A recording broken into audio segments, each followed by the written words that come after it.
I got a few questions for you here that I thought of top of mind, but this one really applies to anyone. I mean, it applies to us, it applies to contractors, it applies to a restaurant. But what would you say to the company that has good things going for them? They've got employees, they've got trucks, they've got business, they're booked, they've got the tools, they've got the things that they need, but they don't have a web presence yet. Where would you suggest someone like that just get started? It's a great question. So without that, it's hard to build a web presence, first of all. So that's the starting point. That's the foundation. It's super important. And there's just so far that you can grow your business by word of mouth and through referrals. I mean, how many people do you know? And out of those people, how many people have the need for your service right now? So there's just limitations there in the marketplace based off of the numbers that you have, the traffic, the awareness level. So to expand that, we really need to create a digital presence. For that, there are starting points, but ultimately, you really want to have a website. You want to have a professional website. You want to have a Google business profile. The older your website is, the higher your ranking will go for Google business profile. The more you post on socials, and if you run ads, the higher your rankings will go on Google business profile. My point in saying this is that the more you do, the faster you can move and at a lower cost. The less you do, you think that you're saving money or you think that you have a low budget, but you're actually just delaying the timeline to get true achievable results, to achieve real results. So there's a few things that you definitely want to have getting started that work together. Again, it accelerates the amount of time required to get results, ultimately putting more money in your pocket sooner rather than later. Yeah, and I mean, to expand on that too, there's virtually zero downside to having any of these things. Like, name a negative side effect of having a really good website. Name a negative side effect of having really good social media presence and cool videos. There really isn't any. I mean, you look cool, you sound cool, and you're discoverable on the internet.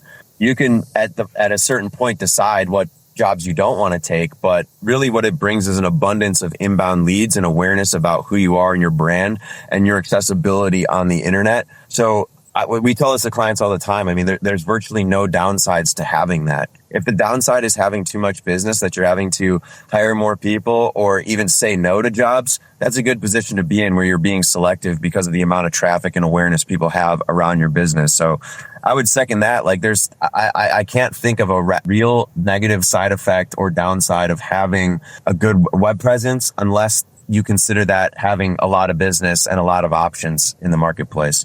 So great. It's definitely something. Yeah, surely.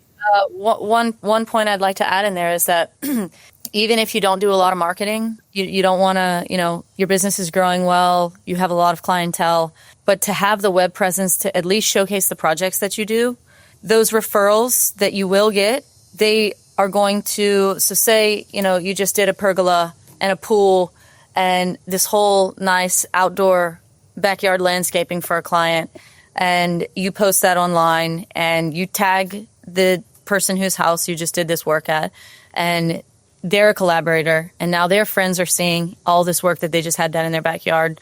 Super impressive to them.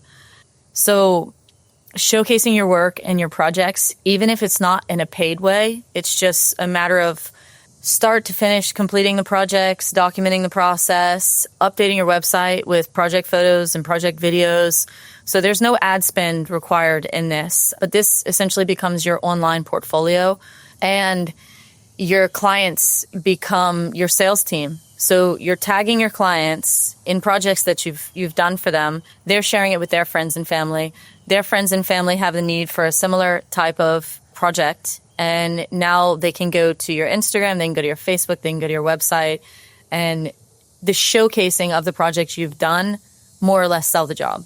100%. And I can attest to that with every client that we work with. There's a reason that they keep us around and that I keep showing up on these job sites, and that they're not canceling the contract. It's because it has real results, and their clients are telling them, and their clients are saying, we were impressed with the videos you've been posting. their competition sees it and goes, they're doing better projects than us. Like, there's so many more things than just posting a reel or having a great website that aren't just landing jobs. It's the totality of your presence. It's like your aura, so to say. It's the ecosystem around your entire business. That is more than just a website or content or ads. It's all of it. And it's the way that people interpret you in total, from a stranger all the way up to your biggest competitors. You want them all to be impressed. I mean, in this age, again, there's no downside to having that.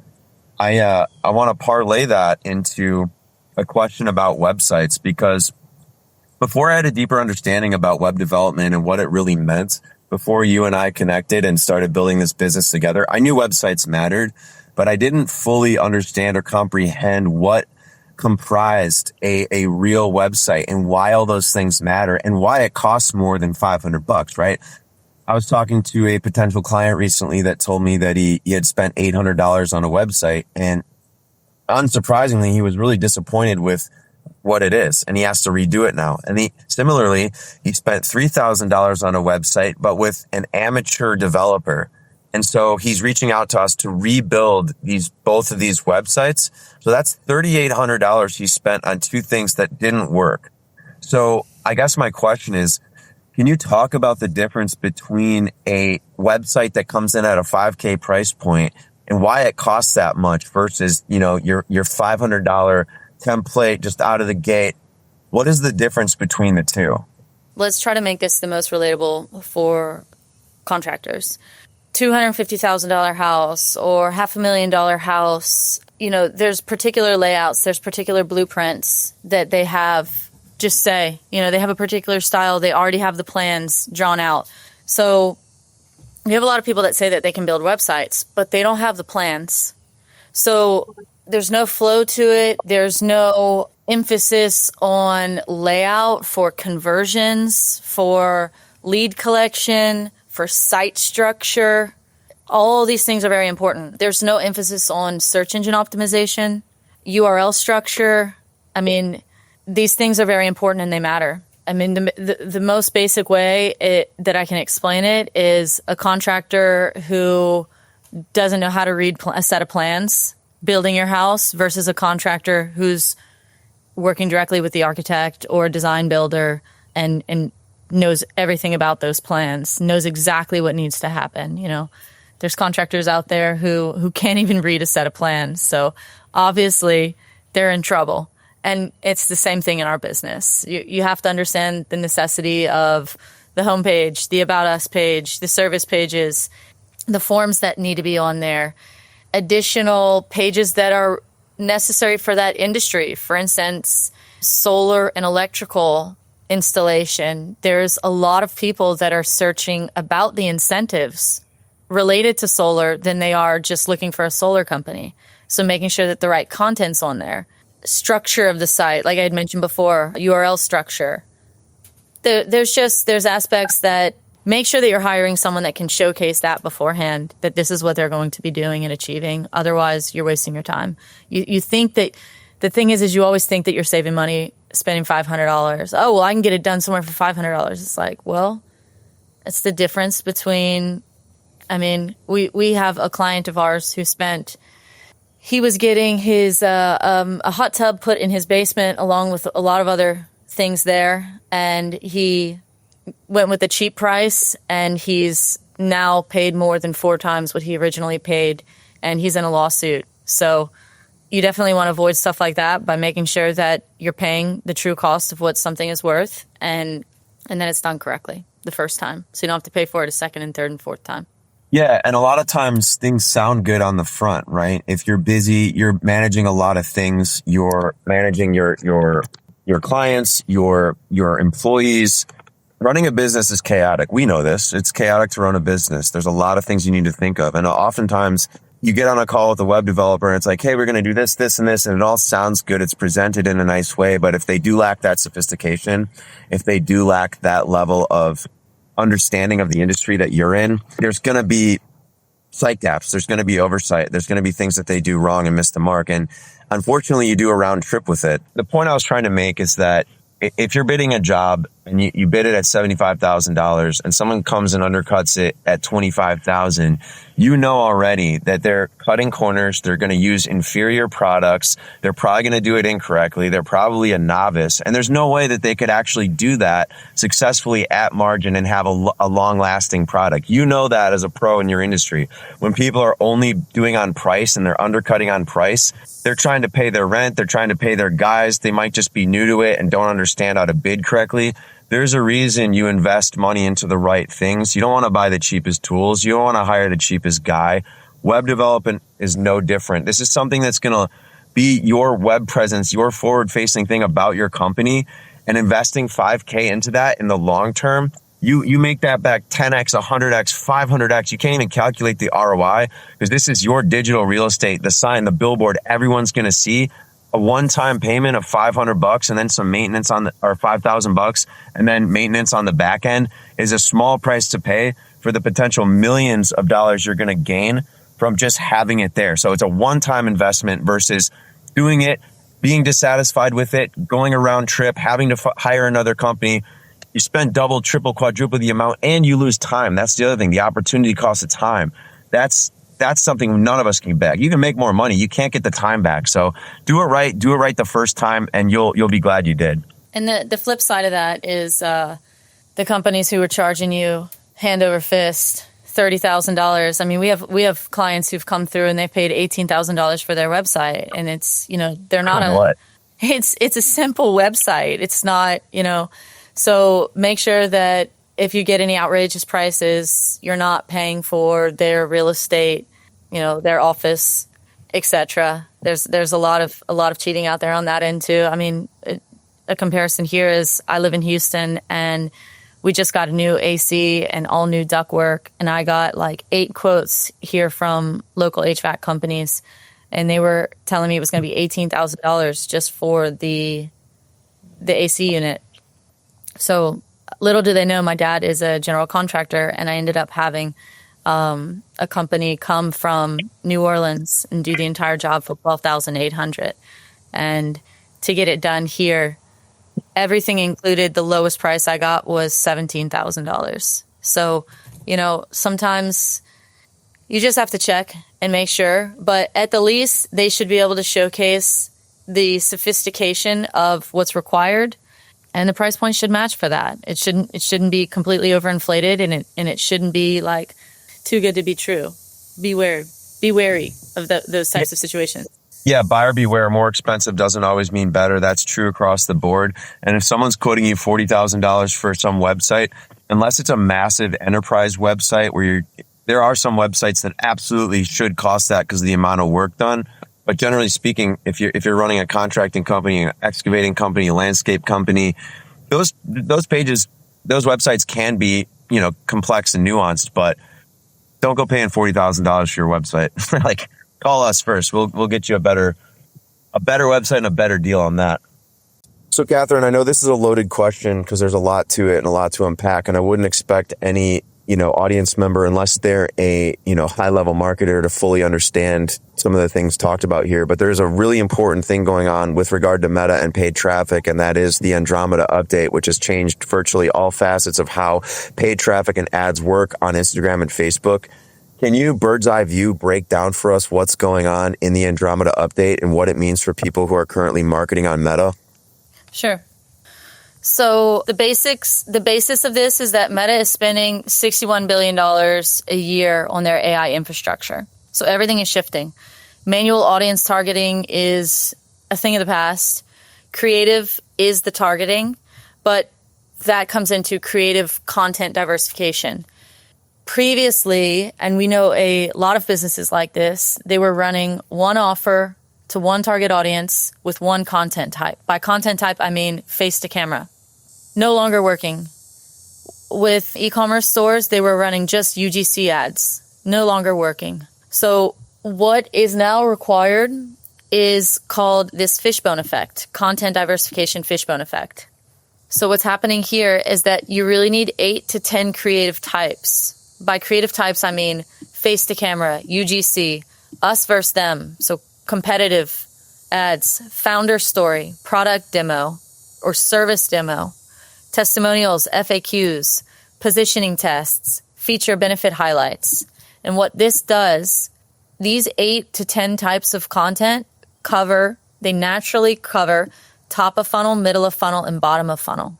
So now what happens is the AI knows the stage that the user is in their buying journey and which piece of content to deliver to them at which time. So you no longer need to create multiple ad sets. You no longer need to retarget. These are all a thing of the past. AI is going to do that for you, but you need to have all of these pieces of content in there. Furthermore, you really only want to kill ads if your CPA is very high and Meta is cutting spin towards it. We're seeing this happening. We have people calling us that previously their ad was getting booked calls at $50. Now it's getting booked calls at $125, and the spend is not happening anymore, which means that we put a budget for this, but Meta's not spending that budget. So this is an issue. Kill the ads if that's the case. There's something called lost leaders that we're doing. This has to do with founder stories. So founder stories typically have a higher CPA, but keep that going because it's adding value and it's feeding the algorithm. So now the algorithm can use it strategically. It might not be the one that someone converts on, but basically what's happening here, ads are selling in the feed. We're selling the client in the feed. The ads are doing the sale. Before we had an ad, we're bringing them to the landing page, but there's this concept called Wall-E concept. Users don't want to click. They want to see everything inside of the ad. They're too lazy to click. So everything that you would previously put on the landing page, you should put in your ad. And through the AI algorithm, it will strategically show them different aspects of what you would have on the landing page. So testimonials, UGC, product demos, service demos, drone overviews of really cool high profile projects, founder story, why you should hire us versus another company, face to camera, talking style about multiple different aspects that your target audience wants to hear about. So basically all of this is going into the ad now. Of course you're putting it on your landing page too, but this is going into the ad. This is a change. So UGC alone, you cannot scale it. It's going to cap at $250,000 a month. And I know people who it's capping for them even before these numbers. Adding us versus them plus feature ads. These stabilize spend and they cut the CPC by 25 to 30%. So instead of just doing UGC, doing us versus them and doing product feature ads and in us versus them are performing very well. Look at some of your competitors out there who are continually running ads right now in the e-commerce space. They're running us versus them in product feature ads. So moving forward, old playbooks, ABO, micro segmentation, narrow targeting, these are all dead. Media buyers, everything is into the creative strategy now. So media buyers are essentially becoming creative strategists. They need to understand from a creative's perspective what's missing and what we need. Meta is still the cheapest testing ground. If you move these results onto Google, PMax, and video ads, etc., this is where we're seeing scaling happening at a 6x ROAS as compared to Facebook. But to test all of that on Google is going to dramatically increase your time frame and the budget needed because, for instance, PMax campaign, you really need to give it a month to optimize. And search campaigns, you need to give 15 days to optimize. So Meta, you're getting really good data within 8 days. So you can understand winners and losers in 8 days, what aspects your target audience is resonating with the most, what offers they're resonating with the most, and then double down with that on Google. So the proper structure for this is one campaign, one ad set, 20 to 50 creatives, set the budget at the campaign level, CBO plus Advantage, running an Advantage Plus. Content mix, you want 8 to 10 creative types. Prioritize speed and variety over polish. Track CPA versus spend allocation. Keep lost leaders. Train teams and clients that creative equals targeting. This is a GPT I've made over 20 hours of videos that I've watched about Meta Andromeda update. If anybody wants this, I'd be happy to share it with you. Just drop us a comment and I'll get that over to you. Whether you're a year in, 5 years in, 10 years in, there's knowledge that you've gained that can only come through time and experience and hard lessons learned through learning the hard way, dropping the ball on a client, losing a ton of money, missing deadlines, face planting. Like, yeah, I hate to do that stuff, but it's how you learn and it's how you get better and how like, I never want to feel this way again or whatever. So looking back on your career and what you've learned in marketing, what would you tell yourself who just got started? What are some of the things that you know now? I mean, there's so many different angles I can take and go with this, but I'm going to just kind of talk about the one that helped me move the needle the most and reflecting back what is the absolute most important. And that is SOPs. And not just SOPs, but taking the time and the due diligence to learn everything necessary about the service that you're offering to create your own SOPs, either to do the service yourself or to give to your team to then carry out that service. Now, to kind of break this down a little bit further, I've paid over, $12,000 to $15,000. Yeah, around $15,000. Maybe a little bit more, $15,000 to $20,000 to be part in different agency groups. I was going into those agency groups really trying to get SOPs, continually asked for SOPs, continually asked for how they would have their CRM set up and how they would have their sales CRM set up and how they'd have their project management CRM set up and where's the SOP for running Facebook ads and where's the SOP for Google ads. And never did you get one that was worth anything. It was a most basic version of ChatGPT. There was never any uncovering of the hood of how they run their business. Most of these agencies are really more like sales agencies and less of fulfillment agencies, which is why they don't fulfill themselves. They just coach other people. Be wary of people who are selling you on something that don't actually do the thing. They're usually just sales agencies. They're not, they don't do the thing. So how are you going to get the thing from them, right? So once I struggled and kept thinking that there was just something that I could buy that I couldn't buy because the people who are actually selling the real thing, I couldn't afford them. And the ones who are cheating, they don't have anything to give you anyway. So I first had to learn that lesson the hard way, which didn't waste too much time, but did waste some money. And immediately from there, it was just a matter of hiring. I mean, from the beginning, I've had teams. From the first project I got, I hired someone. I never had the illusion that I was going to be the web developer, or I was going to be the tech expert, or I was going to be the SEO expert. Like, never did I have that illusion. It's just, I mean, I know enough about it now to finalize and innovate our SOPs that we have, but I got that from the team. I also have some really good material that I'm constantly studying and some really good companies that I constantly follow and update. You know, we buy courses and we stay up to date in our SOPs constantly. There's new iterations of them.